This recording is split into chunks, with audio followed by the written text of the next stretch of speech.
Salam alaikum. Aujourd'hui avec une ayah, Inch'Allah, من سورة البقرة. وإذ قال ربك للملائكة إني جاعل في الأرض خليفة قالوا أتجعل فيها من يفسد فيها ويسفك الدماء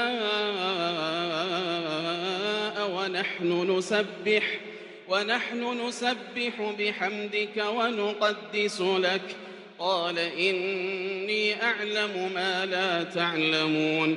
Quand Allah subhanahu wa ta'ala, il nous parle de Adam. Quand il a créé Adam et qu'il a dit aux anges, je vais mettre un vicaire de Dieu, khalifatun fil ard, lillahi fil ard, un vicaire de Dieu sur terre. Les anges lui répondent, ataj'alu fiha man yufsidu fiha wa yasfiku ad-dima? Comment tu vas mettre quelqu'un qui va semer le chaos, répandre le sang sur terre? Et nous sommes là à t'adorer éternellement, ya Allah.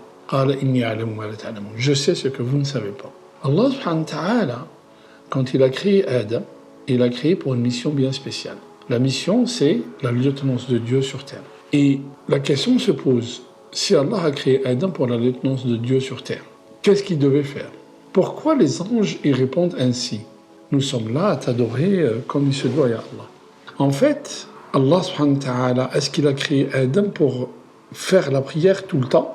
Puisque les anges ils le font mieux que l'être humain. Allah il nous apprend, à travers l'histoire de Adam, que la prière, c'est l'essence même par laquelle l'être humain ou Adam il va prendre la force nécessaire pour être le lieutenant de Dieu sur terre.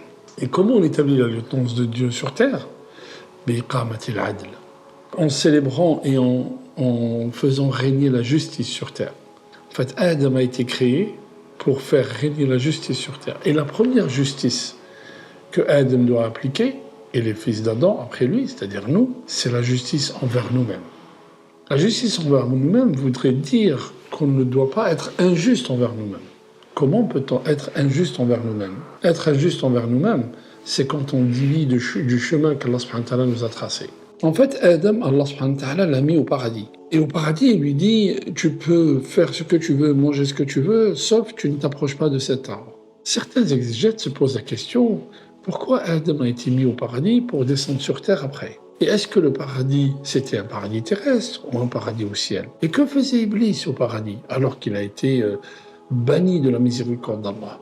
Ibn Qayyim, il apporte une réponse judicieuse à ça, en disant, le problème n'est pas l'endroit géographique.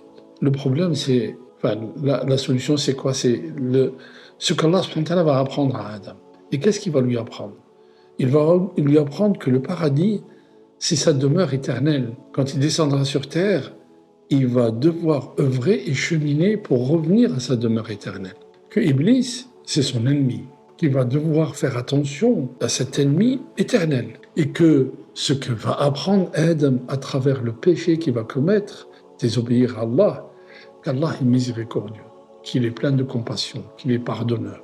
Il apprend les noms sublimes d'Allah subhanahu wa ta'ala. À travers ces leçons, quand il a appris ces leçons, Allah lui dit maintenant tu descends sur terre et tu vas faire régner la justice sur terre et tu vas cheminer vers ta demeure éternelle qui est le paradis. Vous remarquerez que Iblis, il a refusé de se prosterner à Adam. Et pourquoi Iblis a refusé de se prosterner?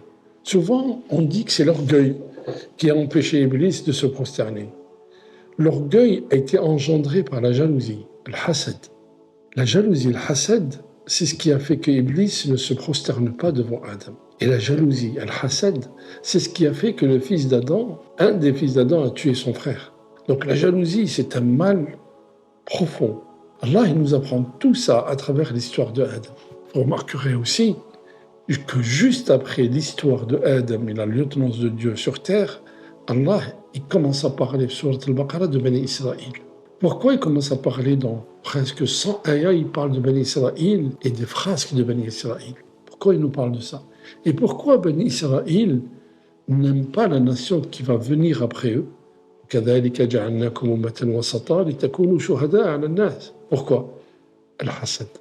Le même mal qui a amené Iblis à ne pas se prosterner, c'est ce mal-là qui va amener certains de Bani Israël à ne pas croire et à mettre les bâtons dans les roues au prophète Mohammed sallallahu alayhi wa sallam.